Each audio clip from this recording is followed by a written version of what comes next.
ક્યારેય એવું વિચાર્યું છે કે આપણા દેશના પાયા ખરેખર કોણે નાખ્યા? હા, આપણે મોટા નેતાઓ અને સ્વાતંત્ર્ય સેનાનીઓને તો ઓળખીએ છીએ, પણ એમની સાથે સાથે કેટલાક એવા પણ લોકો હતા જેમના વગર આજનું ભારત કદાચ આવું ન હોત. આજે આપણે એવા જ એક મહાન વ્યક્તિની વાત કરવાના છીએ, શેઠ કસ્તુરભાઈ લાલભાઈ. એક એવું નામ જેમણે ખાલી ઉદ્યોગો જ નહોતા બનાવ્યા, એમણે આવનારી પેઢીઓનું ભવિષ્ય બનાવ્યું હતું. જો જ્યારે પણ આપણે દેશના મોટા ઉદ્યોગપતિઓની વાત કરીએ ને, એટલે તરત જ ટાટા અને બિરલા જેવા નામ આપણા મનમાં આવે, ખરું ને? એમણે આખા દેશ માટે કામ કર્યું.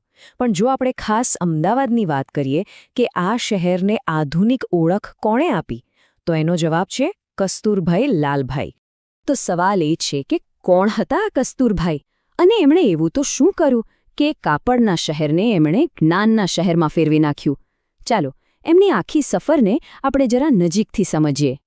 ખાલી એકવાર કલ્પના કરો, તમે કોલેજમાં ભણી રહ્યા છો, જીવન બરાબર ચાલી રહ્યું છે, અને અચાનક તમારા પર આખા પરિવાર અને મોટા બિઝનેસની જવાબદારી આવી જાય.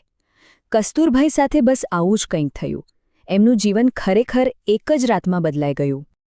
એમનો જન્મ એક ખૂબ જ પ્રતિષ્ઠિત પરિવારમાં થયો હતો. એમના પૂર્વજો તો છેક મુઘલ બાદશાહોના શાહી ઝવેરી હતા.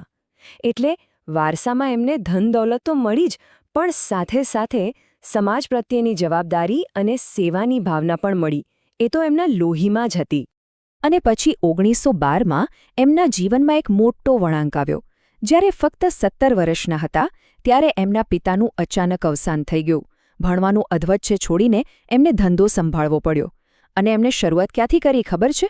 કોઈ મોટી ઓફિસથી નહીં, પોતાની જ મિલમાં એક સામાન્ય ટાઈમકીપર તરીકે, જેથી ધંધાની નાનામાં નાની વાત એ જાતે શીખી શકે. આટલી નાની ઉંમરે આટલી મોટી જવાબદારીમાંથી પાર ઉતરીને એમણે જે કરી બતાવ્યું એ ખરેખર અકલ્પનીય હતું. એમણે કેવું બિઝનેસ સામ્રાજ્ય બનાવ્યું, અને એ પણ એવા સમયે જ્યારે આખી દુનિયા ભયંકર આર્થિક મંદીમાંથી પસાર થઈ રહી હતી.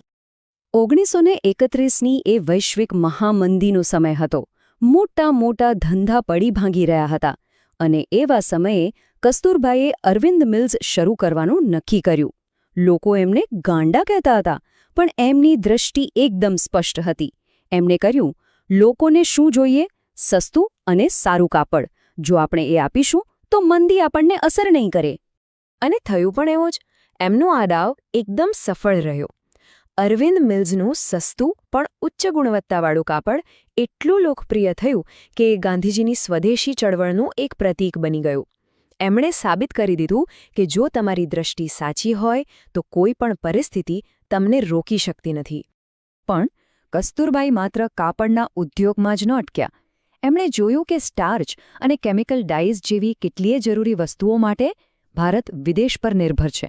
એટલે એમણે અનિલ સ્ટાર્ચ અને પછી અતુલ લિમિટેડ જેવી કંપનીઓ શરૂ કરી.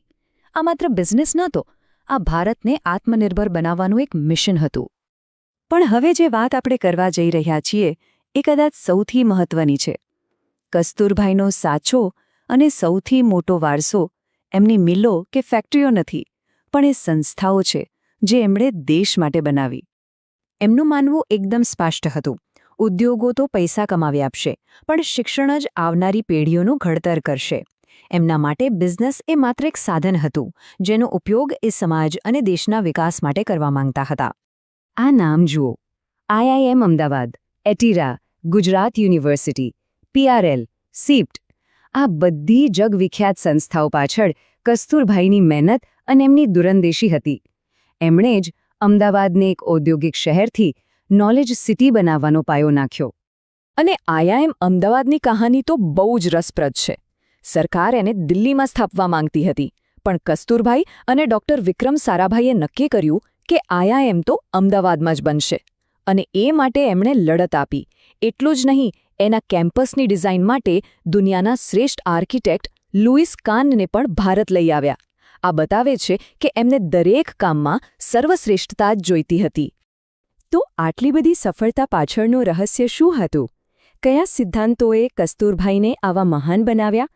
ચાલો હવે એમના વ્યક્તિત્વને થોડું નજીકથી ઓળખીએ. એમની કામ કરવાની રીત આજના કોઈ પણ લીડર માટે એક પાઠ જેવી છે. પહેલું, દરેક નાની વિગત પર ધ્યાન આપવું. બીજું, સાચા માણસને ઓળખીને એના પર પૂરો ભરોસો મૂકવો. અને ત્રીજું, નફા કરતાં નૈતિકતાને હંમેશા ઉપર રાખવી. એ માનતા હતા કે સાચી બ્રાન્ડ વિશ્વાસથી બને છે. એમનું અંગત જીવન પણ એટલું જ પ્રેરણાદાયક હતું. સમયના એટલા પાબંદ કે લોકો એમની ગાડી જોઈને પોતાની ઘડિયાળનો સમય મેળવતા. કરોડોના માલિક હોવા છતાં જીવનમાં સાદગી હતી. અને એટલા પ્રામાણિક હતા કે મિલ માલિકો અને મજૂરો વચ્ચેના ઝઘડામાં એમનો શબ્દ જ આખરી ગણાતો. એ સાચા અર્થમાં ગાંધીજીના ટ્રસ્ટીશિપના સિદ્ધાંત પર જીવ્યા. ટૂંકમાં આ જ એમના જીવનનો સાર હતો. એમણે જે કંઈ પણ બનાવ્યું, જે કંઈ પણ કમાવ્યું, એ પોતાના માટે નહીં, પણ પોતાના શહેર, સમાજ અને દેશ માટે કર્યું. એમનું આખું જીવન સેવાનું એક ઉત્તમ ઉદાહરણ છે. તો અંતમાં એક સવાલ આપણે જાતને પૂછવા જેવો છે. આજના જમાનામાં જ્યાં સફળતાનો માપદંડ ફક્ત પૈસા અને પદથી થાય છે, ત્યાં કસ્તુરભાઈ જેવી વ્યક્તિ આપણને શું શીખવી જાય છે? એક એવી વ્યક્તિ જેણે પોતાની સંપત્તિ રૂપિયામાં નહીં, પણ દેશ માટે બનાવેલી સંસ્થાઓમાં માપી. આના પર વિચારવું જરૂરી છે, નહીં?